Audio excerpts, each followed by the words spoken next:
So when it comes to chemical structure, they are always not correlated with something interesting. The stuff which is related with that structure. We will do this with propanolol. So this is the structure of the propanolol, naphthalene part, oxygen and CH2, CHOH, CH2, NH, CH3, CH3. This is the beta blocker used in various disorders of heart, diseases and disorders of heart.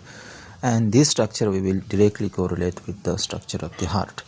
We know the heart is basically can be easily divided into two parts, left and right side. So this is considered heart left and right side, and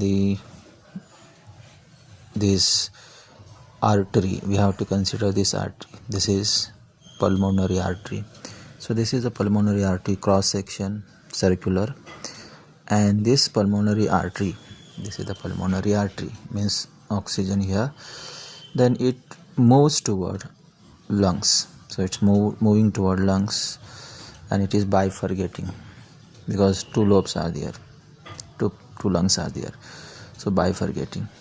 So the structure is like this, it's moving, bifurcating for oxygenation of the blood. So OH is there, this part is over. Then what is happening after oxygenation? The new blood is forming. This is bifurcating for oxygenation, new blood is forming.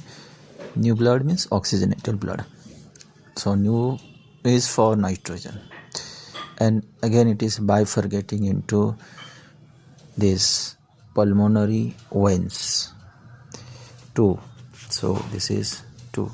So this way it is possible to combine all the stuffs and make a structure of propanolol.